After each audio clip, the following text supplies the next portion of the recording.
Halo, senang bisa bertemu kembali. Hari ini kita akan belajar IPS kelas 4, tema 8, jenis pekerjaan penduduk berdasarkan tempat tinggalnya. Bersama saya, Pak Pram. Menjelaskan jenis pekerjaan penduduk berdasarkan tempat tinggalnya. Setiap tempat tinggal memiliki lingkungan dengan kenampakan alam dan sumber daya alam yang berbeda-beda. Hal itu sangat mempengaruhi jenis pekerjaan yang dilakukan oleh penduduk yang tinggal di dalamnya. Akibatnya, muncul berbagai jenis pekerjaan penduduk yang dilakukan sesuai dengan kondisi lingkungan dan sumber daya alam yang ada di lingkungan tempat tinggalnya. Jenis pekerjaan di perkotaan. Daerah perkotaan memiliki penduduk yang sangat padat. Hal ini memunculkan banyak bidang pekerjaan khususnya di bidang jasa.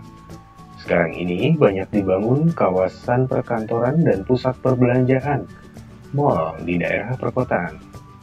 Bidang pekerjaan di kawasan perkantoran antara lain pekerja perkantoran, karyawan kantor, petugas kebersihan, petugas keamanan, petugas parkir, pramuniaga, mekanik, dan sebagainya. Jenis pekerjaan di pedesaan. Banyak penduduk desa yang bekerja dengan memanfaatkan sumber daya alam yang ada di sekitarnya. Hal itu karena daerah pedesaan masih asri dan memiliki sumber daya alam yang melimpah. Misalnya di daerah pantai, contoh jenis pekerjaannya ada nelayan, petani tambak, petani garam, petani rumput laut, petani mutiara, pedagang, perajin, pemandu wisata, dan masih banyak yang lainnya. Di dataran rendah, contohnya ada petani padi, petani palawija, peternak, pedagang, pegawai atau karyawan, buruh tani, buruh atau pekerja pabrik.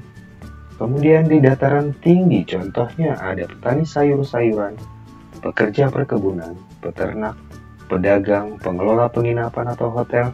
Dan di pegunungan, contohnya adalah pekerja perkebunan, petani sayuran, peternak, pengelola dan pekerja penginapan, serta perajin.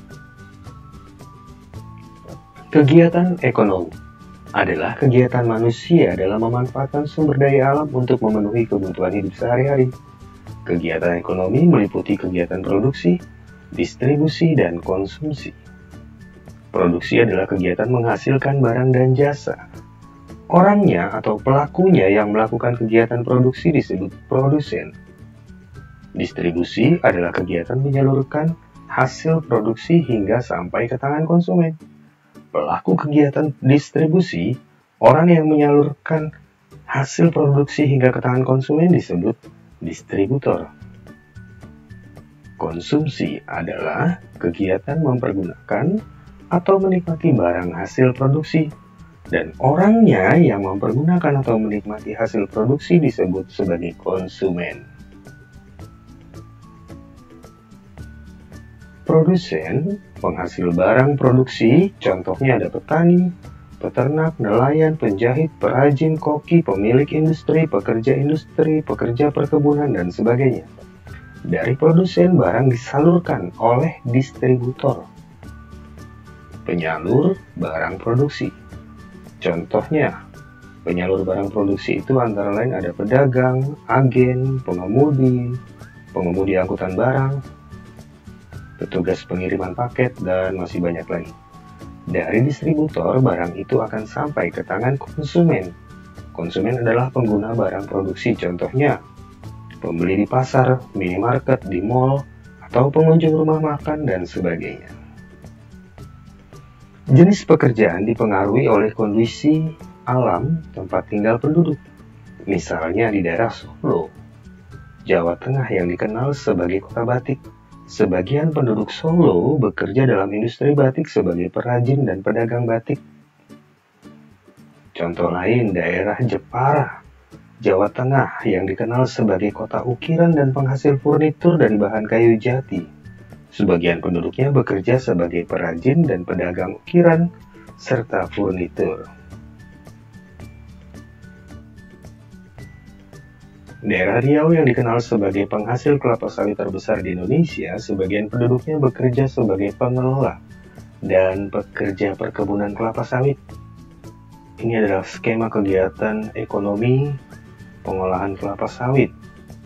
Mulai dari perkebunan kelapa sawit, hasil panennya dipetik oleh para pekerja kelapa sawit, kemudian hasil panen itu diangkut, pengangkutan kelapa sawit sampai ke pabrik.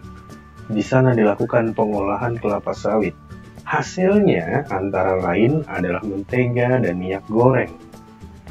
Hasil pengolahan kelapa sawit didistribusikan, disalurkan oleh pedagang, oleh pengangkut barang produksi, oleh agen, dibawa sampai ke warung-warung, supermarket, minimarket untuk didistribusikan.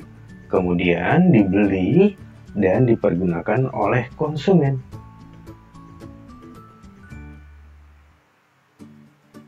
Ada beragam jenis pekerjaan dalam masyarakat, namun beragam pekerjaan itu dapat dikelompokkan berdasarkan hasil pekerjaannya. Yang pertama, penghasil barang. Pekerja yang memproduksi barang atau benda yang dapat dipergunakan untuk kebutuhan sehari-hari, contohnya petani, peternak, nelayan, pekerja perkebunan, kopi, penjahit, dan perajin. Masih banyak contoh lainnya lagi. Yang kedua adalah penghasil jasa, pekerjaan yang tidak menghasilkan barang namun menghasilkan layanan atau jasa untuk orang lain, contohnya dokter, guru, polisi, tentara, pemangkas rambut, mekanik atau montir, pengantar paket, pemandu wisata, dan sebagainya.